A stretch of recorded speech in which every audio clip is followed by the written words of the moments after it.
মার্কিন president Donald ট্রাম্পের মধ্যপ্রাচ্য নীতির জেরে সৃষ্ট সংকটে এশিয়ার দেশগুলোর মধ্যে একমাত্র সুস্পষ্ট বিজয়ী হিসেবে চীনের নাম উঠে এসেছে। ভূরাজনৈতিক পরামর্শক প্রতিষ্ঠান এশিয়া গ্রুপের এক প্রতিবেদনে এমন দাবি করা হয়েছে। ব্রিটিশ দৈনিক দ্য গার্ডিয়ানে প্রকাশিত এই বিশ্লেষণে বলা হয়, হরমুজ প্রণালী সংকট থেকে সৃষ্ট বৈশ্বিক জ্বালানি ও পণ্যের বাজারে অস্থিরতা সফলভাবে মোকাবেলা করেছে চীন। একই সঙ্গে এই সংঘাতের ফলে তৈরি হওয়া অর্থনৈতিক ও ভূরাজনৈতিক পরিবর্তন থেকেও লাভবান হওয়ার অবস্থানে রয়েছে দেশটি। গত 28 ফেব্রুয়ারি যুক্তরাষ্ট্র ও ইসরায়েল ইরানের সরকারি ও সামরিক স্থাপনায় যৌথ হামলা চালিয়ে দেশটির সর্বোচ্চ নেতা আয়াতুল্লাহ আলী খামেনিকে হত্যা করার পর ইরান কার্যত হরমুজ প্রণালী বন্ধ করে দেয়। বিশ্বের উল্লেখযোগ্য অংশের তেল ও গ্যাস পরিবহনের এই গুরুত্বপূর্ণ নৌপথ বন্ধ হয়ে যাওয়ায় আন্তর্জাতিক জ্বালানি বাজারে তীব্র অস্থিরতা দেখা দেয়, যার সবচেয়ে বেশি প্রভাব পড়ে এশিয়ায়।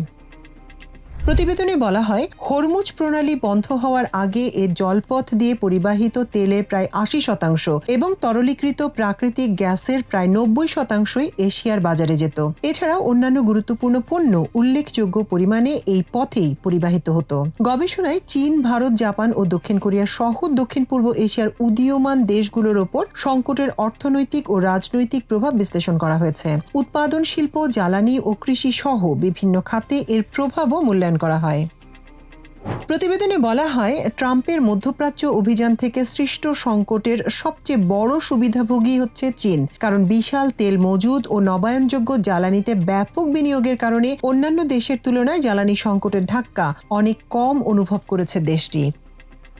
দীর্ঘদিন ধরেই কৌশলগত জ্বালানি মজুদ গড়ে তুলছে বেইজিং। গত বছর কম দামের সুযোগ নিয়ে আরো বড় আকারে তেল মজুদ করেছে দেশটি। বৈশ্বিক জ্বালানি নীতি বিষয়ক কেন্দ্রের জ্যেষ্ঠ গবেষক এরিকা ডাউন্সের বিশ্লেষণ অনুযায়ী 2025 সালে চীনের অপরিশোধিত তেল আমদানি দৈনিক 1,11,00,000 ব্যারেল থেকে বেড়ে 1,16,00,000 ব্যারেলে পৌঁছায়। এর মধ্যে অতিরিক্ত আমদানির 80%-এরও বেশি সরাসরি মজুদ করা হয়। চলতি বছরের জানুয়ারি পর্যন্ত চীনের মজুদ তেল 2025 সালের আমদানির হার 104 দিনের চাহিদা পূরণে সক্ষম ছিল।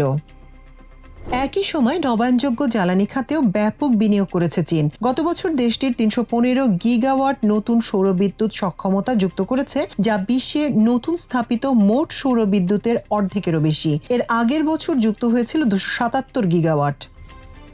এছাড়া সংকটের কারণে অন্যান্য দেশ যখন পরিচ্ছন্ন জ্বালানিতে বিনিয়োগ বাড়াচ্ছে, তখনও লাভবান হচ্ছে বেইজিং। সৌর প্রযুক্তি ও অন্যান্য পরিচ্ছন্ন জ্বালানি সরঞ্জামের বৈশ্বিক সরবরাহ ব্যবস্থায় আধিপত্য রয়েছে চীনের। সাম্প্রতিক বছরগুলোতে দেশটি কম দামে এসব পণ্য বিদেশে রপ্তানি করছে, যা পশ্চিমা দেশগুলোর নিজস্ব শিল্পের জন্য উদ্বেগের কারণ হয়ে উঠেছে। চীনের বৈদ্যুতিক গাড়ি রপ্তানি মে মাসে আগের বছরের একই সময়ের তুলনায় 110% বেশি বেড়েছে। একইভাবে এপ্রিল মাসে প্যানেল রপ্তানি বেড়েছে 60%। তবে এশিয়া গ্রুপের প্রতিবেদনে বলা হয়েছে, মধ্যপ্রাচ্য সংকটের কারণে যুক্তরাষ্ট্রকে এমন একটি অস্থিতিশীলতা সৃষ্টিকারী শক্তি হিসেবে তুলে ধরার সুযোগ পেয়েছে বেইজিং, যার মধ্যপ্রাচ্য নীতি পুরো বিশ্বের উপর নেতিবাচক প্রভাব ফেলছে। তবে চীনের জন্য কিছু ঝুঁকিও রয়েছে। সিঙ্গাপুরের এস রাজরত্নম আন্তর্জাতিক গবেষণা বিদ্যালয়ের জ্যেষ্ঠ ফেলো ড্রু থমসন বলেন, যুক্তরাষ্ট্রের প্রভাব কমে যাওয়া চীনের জন্য স্বয়ংক্রিয়ভাবে লাভজনক নয়, কারণ মধ্যপ্রাচ্যে যুক্তরাষ্ট্রের বিকল্প নিরাপত্তা প্রদানকারী শক্তি হিসেবে নিজেদের প্রতিষ্ঠা করতে আগ্রহী নয় বেইজিং। তাইওয়ান ভিত্তিক আটলান্টিক কাউন্সিলের গ্লোবাল চায়না হাবের non resident fellow Wen Tisung বলেন, এই সংকট ভবিষ্যতে তাইওয়ানের বিরুদ্ধে সম্ভাব্য সামরিক অভিযান নিয়ে চীনকে নতুন করে ভাবতে বাধ্য করতে পারে, কারণ শত্রুতাপূর্ণ পরিবেশে সমুদ্র পথে জাহাজ পরিচালনার জটিলতা এই সংকটে স্পষ্ট হয়েছে। তবে বেইজিং এই সংকটকে অস্তিত্বের হুমকি হিসেবে নয়, বরং এমন একটি চ্যালেঞ্জ হিসেবে দেখছে, যা দক্ষতার সঙ্গে মোকাবেলা করা এবং সুযোগে পরিণত করা সম্ভব।